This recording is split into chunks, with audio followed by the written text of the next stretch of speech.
প্রেম, ভালোবাসা, সে কি সব সময় পূর্ণতা পায়, নাকি ইহলোক ছেড়ে পরলোকে গিয়ে তারা শান্তিমতো তাদের জীবনযাপন করতে পারে, আত্মার সাথে আত্মার মিলন হয়? আমি বৈশাখী বলছি, কণ্ঠে বৈশাখীতে তোমাদের স্বাগত জানাই। আমি আজকে তোমাদের শোনাব জলধর সেনের লেখা বাতাসি। বাতাসি জেলের মেয়ে, বাপ নেই, মা নেই, ভাই নেই, থাকিবার মধ্যে আছে এক বুড়ি ঠাকুরমা। সকলে মরিয়া গেল, যাহাদের পরে মরিবার কথা তাহারা আগে চলিয়া গেল। বুড়ি রহিল, আর রহিল তাহার বুড়া বয়সের একমাত্র অবলম্বন বাতাসি। বাতাসি নামটা একটু ইতিহাস করিয়াছে, সেটা আমরা বলিয়াছি। বাতাসি নামের ইতিহাসটা শুনিতে চাও? বাতাসির বাপ মা অনেক দিন সন্তান হয় নাই।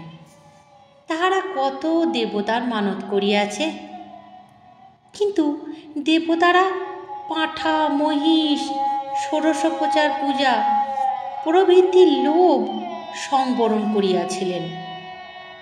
মৎস্যজীবীর পুত্র সন্তান লাভে হতাশ হইয়াছিল। অবশেষে একদিন তাহারা গৃহিণী গঙ্গা দেবীকে এক মন বাতাসা মানত করিল। গঙ্গা দেবী বোধ হয় সে বাতাসা খাইবার স্বাদ হইয়াছিল। তিনি বাতাসার লোভে ভুলিয়া গেলেন।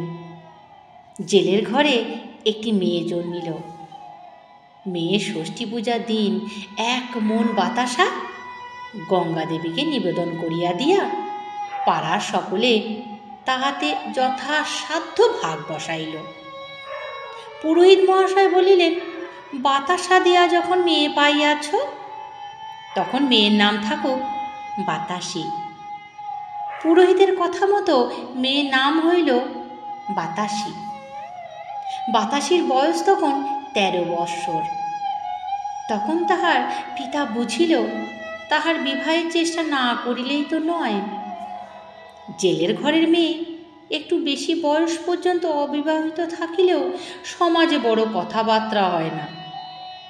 রামমোহনের ওই একটি মাত্রই মেয়ে, যে কদিন ঘরে রাখিতে পারা যায় থাকুক না, এই ভাবিয়া মাতা পিতা বিবাহের বিশেষ চেষ্টা করে নাই।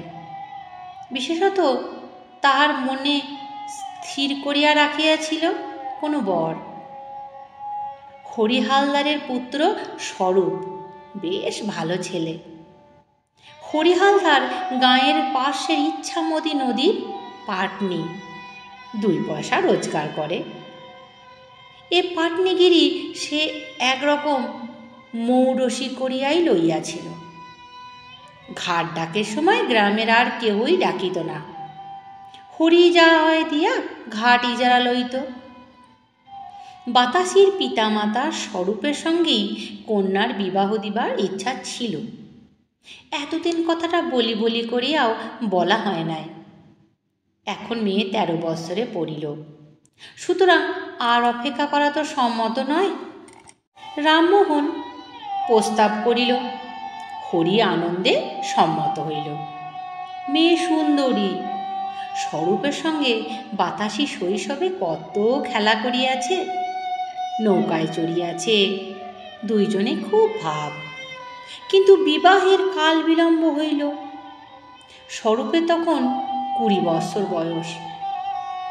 16 বৎসর ছেলের বিবাহ স্বরূপের মাতা আপত্তি হইল। রামমোহন বলিল, বেশ তো, তাড়াতাড়ি কি, 1 বৎসর পরেই বিবাহ হইবে। বৎসর যাইতে না যাইতেই স্বরূপের মা মরিল।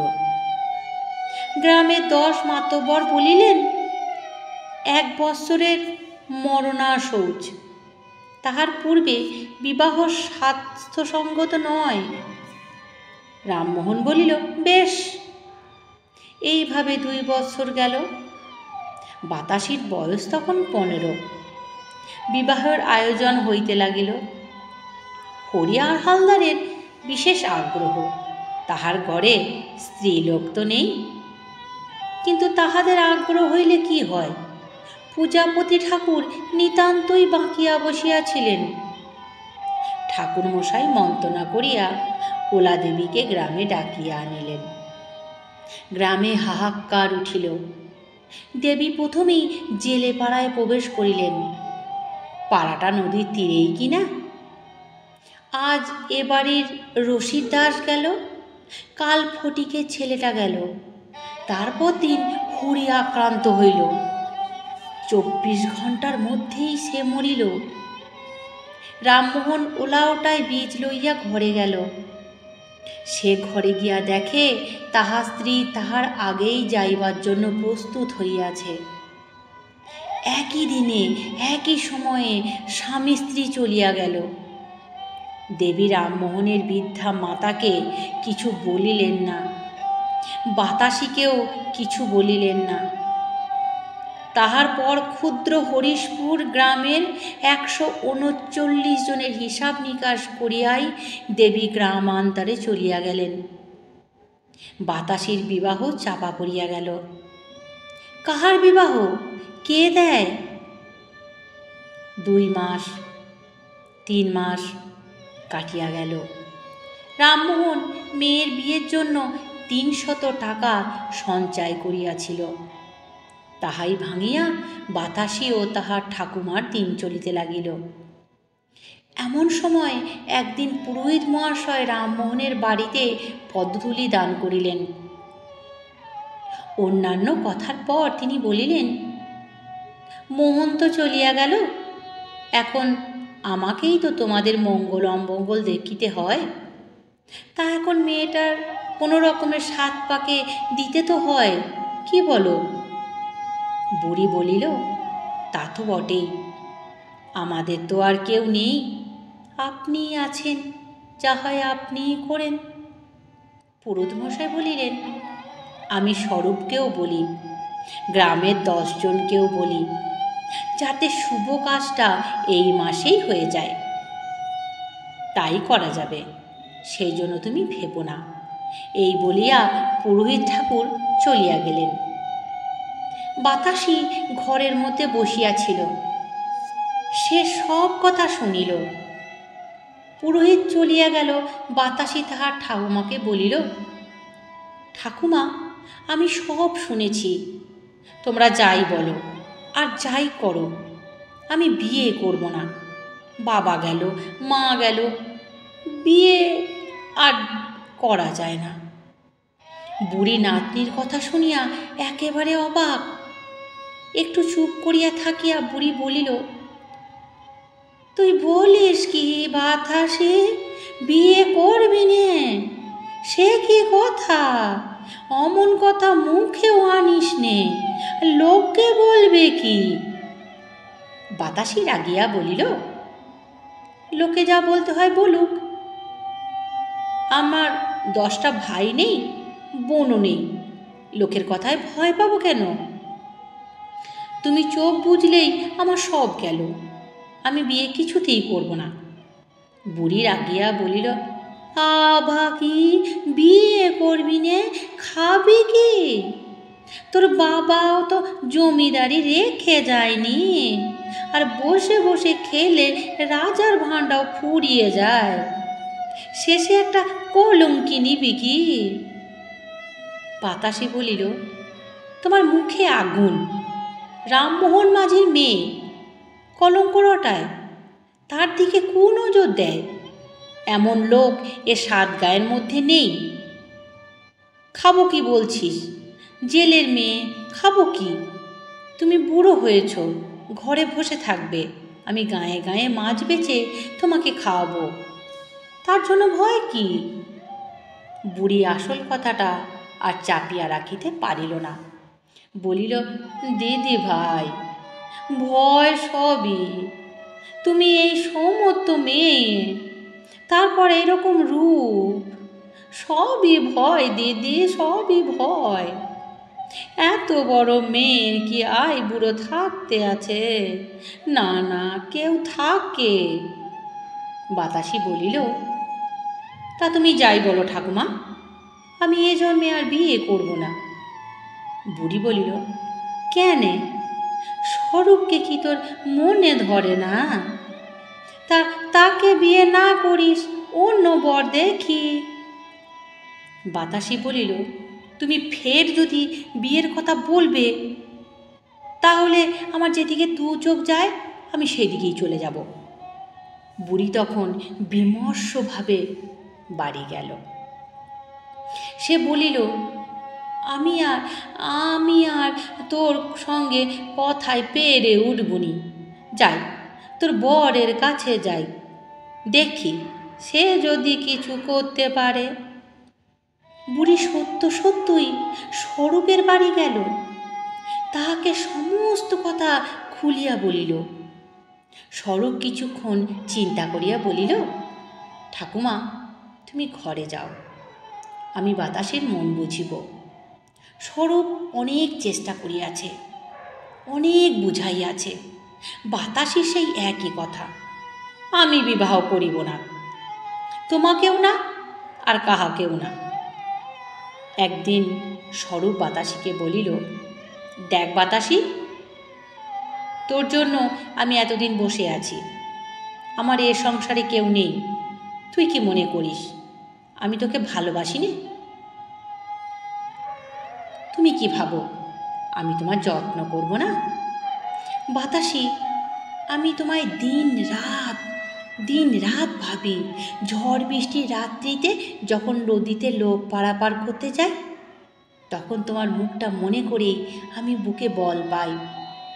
যখন খালি ঘরে আঁধার রেতে একলা রাঁধি বাড়ি, তখন তোমার কথাই মনে করি।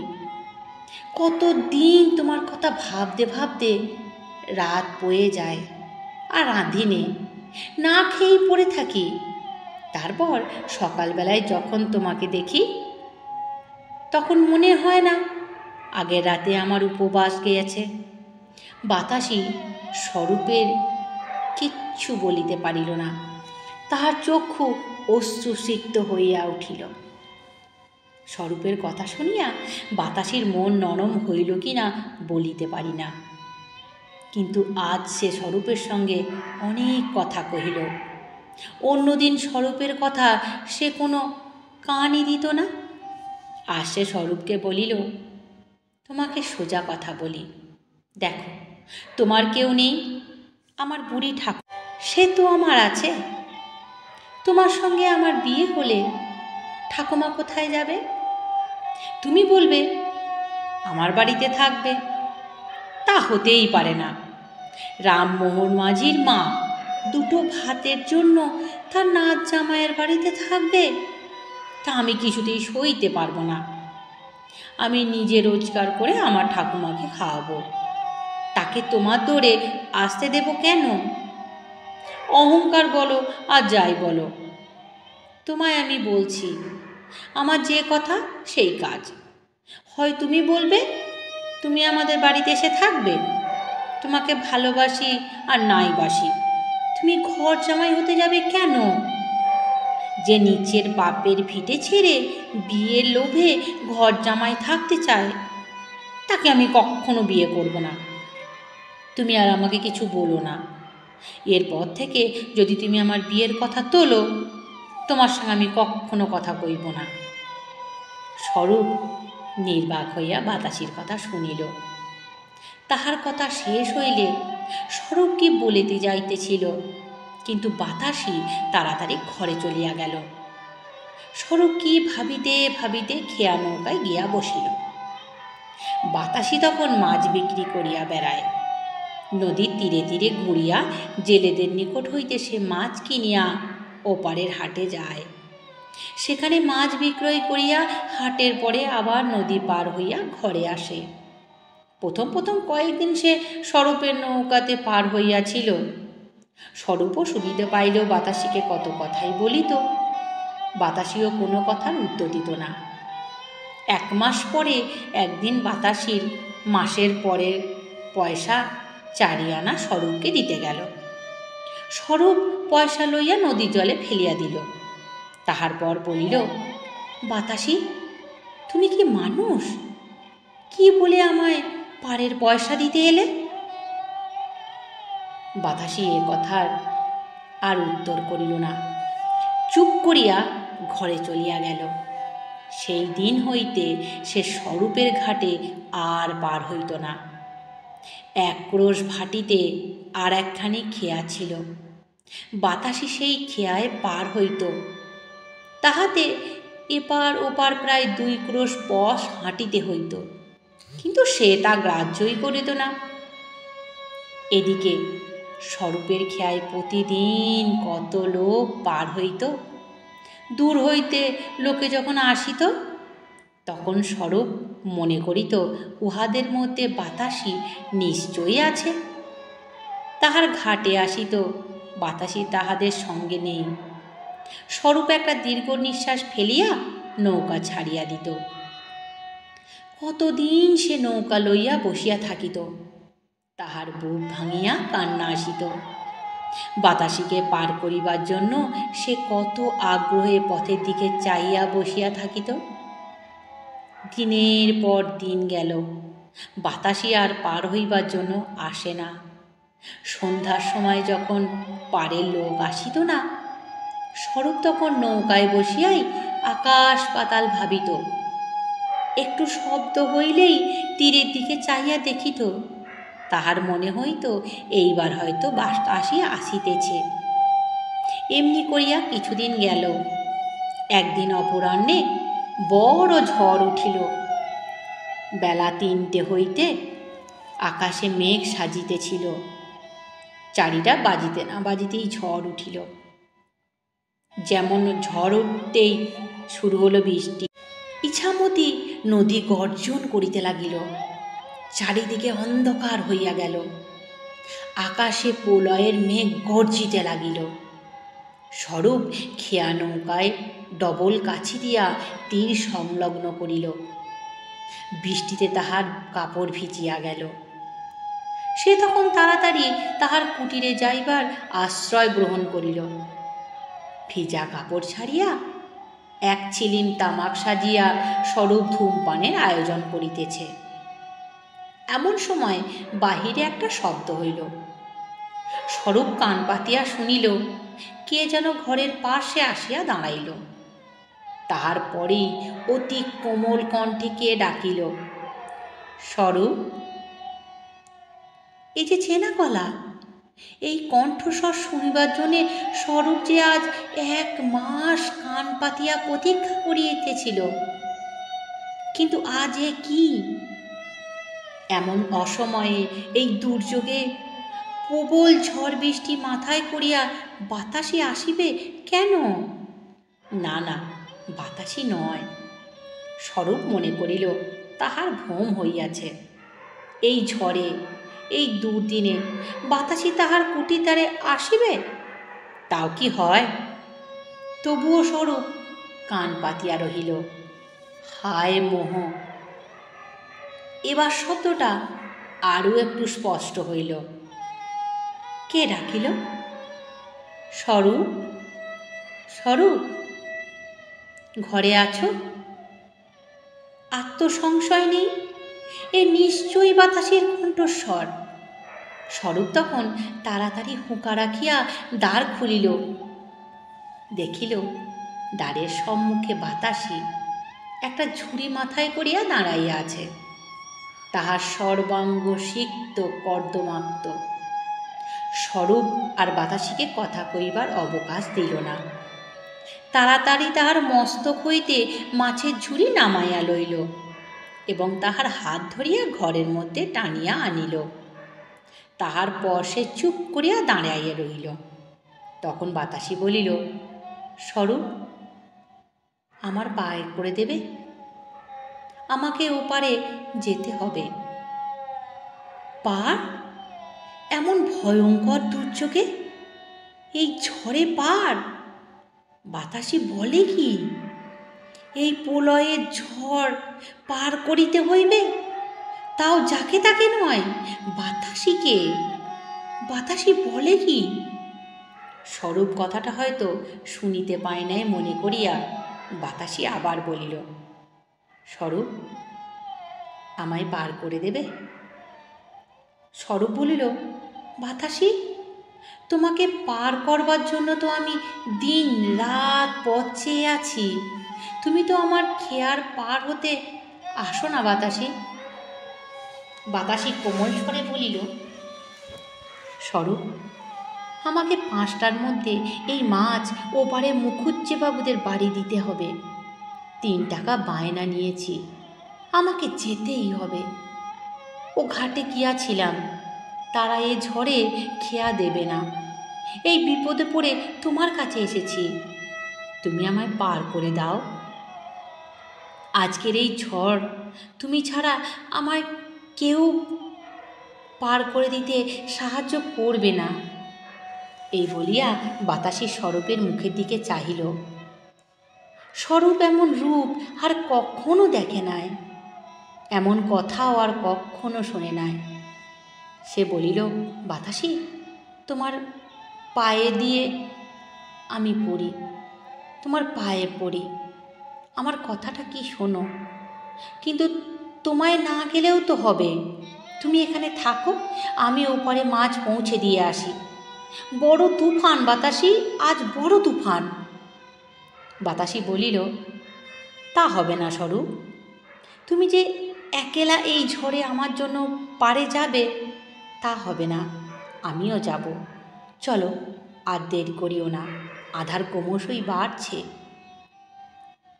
স্বরূপ বলিল, বাতাসি, আমার জন্য তোমার ভয়, এ কথা তো আর কখনো বলনি। চলো, তোমাকে আজ পাড়ে নিয়ে যাই। স্বরূপ হালদার আজ ঝড়ের সঙ্গে লড়াই করে পাড়ি মেরে দেবে। চলো, আজই তোমায় নিয়ে পাড়ে যাবার সময়। স্বরূপের চক্ষু দিয়া আগুন বাহির হইতেছিল। সে তখন মাটির ঝুড়ি মাথায় তুলিয়া লইল, বাতাসি 2খানি বৈঠা লইল। নদীর মধ্যে কি যাওয়া যায়? অনেক কষ্টে তাহারা নৌকায় উঠিল। স্বরূপ একবার আকাশের দিকে চাহিল, একবার বাতাসির মুখের দিকে চাহিল। তাহার পর নৌকার কাছে খুলিয়া দিল। নৌকা নাচিয়া উঠিল। স্বরূপ বলিল, বাতাসি, ওখানে নয়, আমার এই হালের কাছে এসে বসো, দেখো স্বরূপ তোমার পাড়ে নিয়ে যেতে পারে কি না। সত্য সত্যই স্বরূপ আজ ঝড়ের সঙ্গে যুদ্ধ করিতে করিতে অগ্রসর হইতে লাগিল। বাতাসি থাকিয়া থাকিয়া বলে, বাঁয়ে স্বরূপ, বাঁয়ে টান রেখো, ওই ঢেউটা কেটে ওঠো। আর বিহল দৃষ্টিতে সে একবার স্বরূপের দিকে চাইল। কি অপূর্ব কৌশল, কি আশ্চর্য শক্তি! স্বরূপ নিজে নিজেই বলিতে লাগিল, চল মোর ভাই, আর একটু, আর একটু, এই ঢেউটা কাটাতে পারলেই হয়, সাবাস জোয়ান। নিজের বল বৃদ্ধির জন্যই স্বরূপ এ কথা কহিতেছে। যখন একবার সে ক্লান্ত হইয়া পড়ে, তখন সে বাতাসির মুখের দিকে চায়, আর তাহার বুকে নতুন করিয়া বল আইসে। ঝড় বৃষ্টির সহিত তুমুল সংগ্রাম করিয়া স্বরূপের নৌকা পাড়ে পৌঁছাইল। স্বরূপ এক লম্ফে তীরে নামিয়া নৌকা টানিয়া ধরিল। তাহার পর নদী তীরের বট গাছের সঙ্গে নৌকার কাছি বাঁধিল। তখনও সন্ধ্যা হয় নাই। স্বরূপ ক্লান্ত হইয়া নদী তীরে বসিয়া পড়িল। তখন বৃষ্টি পড়িতেছে। বাতাসি তখন স্বরূপকে বলিল, স্বরূপ, আজ আর ওপারে গিয়ে কাজ নেই, নৌকা এখানেই থাক, তুমি ওপারে চলো, বাজারে একটা দোকানে আজ তুমি থাকিও।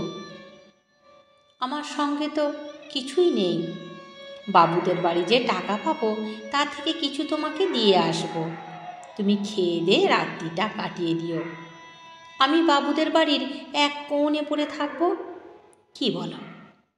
স্বরূপ উঠিয়া দাঁড়াইয়া বলিল, তা হবে না বাতাসি, তোমাকে না নিয়ে আমি কোথাও যাব না। তোমায় পাড়ে এনেছি, তোমায় ঘরে নিয়ে যাব। যতক্ষণ তুমি না আসবে ততক্ষণ পথের দিকে চেয়ে আমি এই খেয়া নৌকায় বসে থাকব। মাথায় আকাশ ভেঙে পড়লেও আমি নড়ব না। বাতাসি হাসিয়া বলিল, আর যদি আমি না আসি? তাহলে স্বরূপেরও এ জীবনের মতো খেওয়া দেওয়া বন্ধ, আর স্বরূপ কাউকে পার করবে না। যাকে পার করবার জন্য সে এতদিন বেঁচে ছিল, সে যদি আর পারে না যায়, স্বরূপের খেয়া দিয়ে কাজ কি? বাতাসি মাথা নিচু করিয়া ভাবিল, তাহার পর বলিল, তুমি নৌকায় থাকো, আমি মাছ পৌঁছে দিয়ে আসছি, তারপর দুইজনে ঘরে যাব। এই বলিয়া বাতাসি মাছের ছুরি মাথায় করিয়া তীরে উঠিল। স্বরূপ এক দৃষ্টিতে তাহার দিকে চাহিয়া রহিল। বাতাসি যখন অদৃশ্য হইল, তখন দীর্ঘ নিঃশ্বাস ফেলিয়া সে নৌকার উপর বসিয়া পড়িল। যখন সন্ধ্যা হয় তখন বাতাসি ফিরিয়া আসিল। তখন আকাশে আরও একখানা ঘন কালো মেঘ উঠিতেছিল। নদী তীর অন্ধকার, ঘাটে একখানিও নৌকা নেই। বাতাসি ডাকিয়া বলিল, স্বরূপ। স্বরূপ উত্তর দিল, বাতাসি। এক লম্ফে নৌকা হইতে নামিয়া স্বরূপ বাতাসির নিকট উপস্থিত হইল। বাতাসি আকাশের নতুন কালো মেঘখানি দেখিয়া বলিল, স্বরূপ, ও মেঘখানি বড় ভালো নয়। মেঘের গতিক দেখে নৌকা ছাড়লে হতো কিন্তু।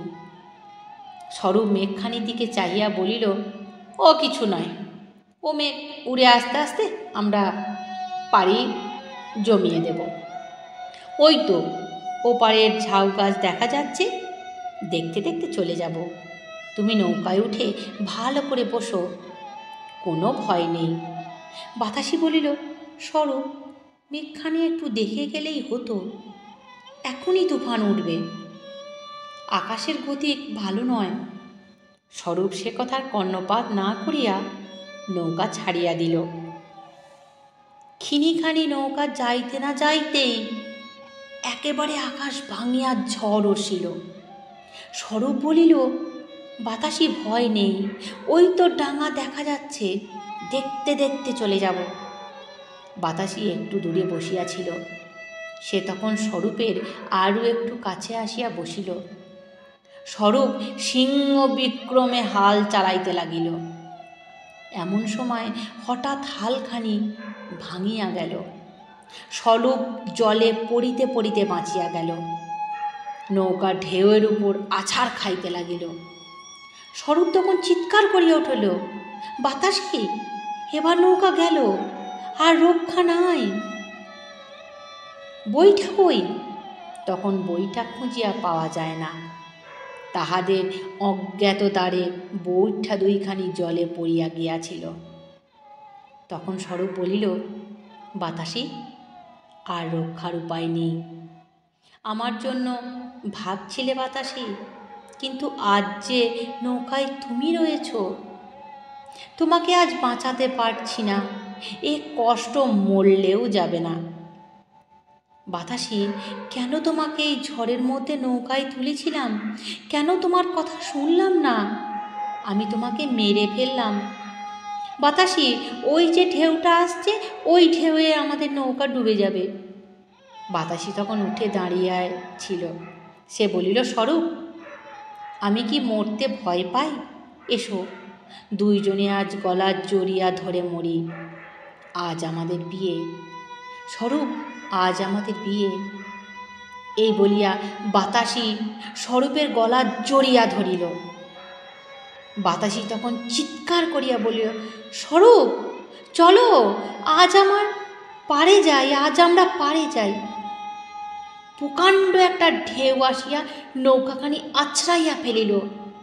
স্বরূপ ও বাতাসি দৃঢ় আলিঙ্গনে বদ্ধ হইয়া ইচ্ছামতির গর্ভে ডুবিয়া গেল। আজও বদনগঞ্জের লোকেরা স্বরূপ বাতাসির গল্প করে। সে ঘাটের সম্মুখে তাহাদের নৌকা ডুবিয়াছিল। এখনও তাহাকে সকলে স্বরূপ মাঝির ঘাট বলিয়াই ডাকে। আমি বৈশাখী বলছি, তোমাদের ভালোবাসায়, স্নেহে আমি ভীষণ খুশি আছি, ভালো আছি। তোমাদের এই সাহায্যের হাত যে তোমরা বাড়িয়ে দিয়েছো, আমাকে ভালো ভালো কমেন্ট করে তোমরা উৎসাহিত করছো, তাতে আমি আপ্লুত। এইভাবেই আমার হাতটা শক্ত করে ধরে থাকো, আমাকে আগেই যেতে সাহায্য করো। তোমরা আমার পরিবার, তোমরা আমার বন্ধু। তোমরা যদি আমাকে সাহায্য না করো, আমি বেশি দূর আগাতে পারবো না তোমাদের সাহায্য ছাড়া।